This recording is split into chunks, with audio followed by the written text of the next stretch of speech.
ইতিহাসের পাতায় শ্রীলঙ্কার তরুণ ক্রিকেটার পাথুম নিশাঙ্কা প্রথম লঙ্কান ক্রিকেটার হিসেবে ওডিআইতে ডাবল সেঞ্চুরি হাঁকিয়েছেন 25 বছরের পাথুম নিশাঙ্কা। পাল্লা কেল্লে আফগানিস্তানের বিরুদ্ধে এই রেকর্ড গড়েছিলেন নিশাঙ্কা। এর আগে 24 বছর আগে কিংবদন্তি শ্রীলঙ্কার ক্রিকেটার সানাত জয়সূরিয়া করা ওডিআই রেকর্ড ভেঙেছেন পাথুম নিশাঙ্কা। এর আগে ওডিআইতে 2000 সালে ভারতের বিরুদ্ধে শ্রীলঙ্কার হয়ে 189 রান করেছিলেন সানাত জয়সূরিয়া, আর সেটিই ছিল শ্রীলঙ্কা ক্রিকেটারদের মধ্যে করা ওডিআইতে সর্বাধিক রান।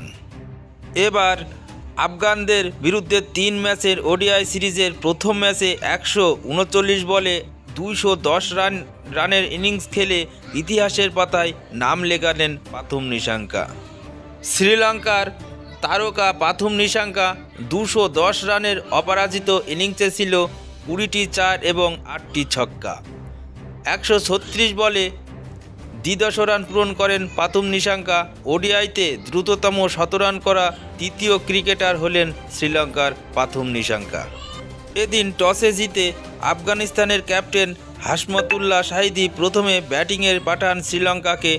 3 উইকেটে হারিয়ে 381 রান তোলে শ্রীলঙ্কা, যার মধ্যে পাথুম নিশাঙ্কা একাই করেছেন 210 রান।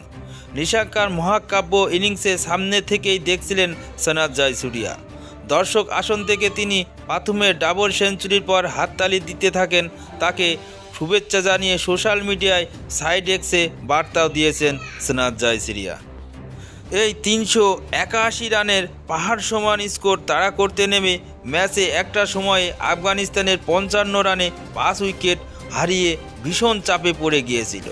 তখন মনে হয়েছিল তৈরি হতে চলেছে বিশ্ব নতুন রেকর্ড। তবে ষষ্ঠ উইকেটে খেলা ধরে রেখেছিলেন নবী এবং ওমরজাই। এরপর নবী 130 বলে 136 রান এবং ওমরজাই 115 বলে 149 রান করেন। দুজনে মিলে 242 রানের পার্টনারশিপ গড়ে তোলেন, যদিও তাতে শেষ রক্ষা হয়নি আফগানিস্তানের। ম্যাচটি 42 রানে জিতে যায় শ্রীলঙ্কা।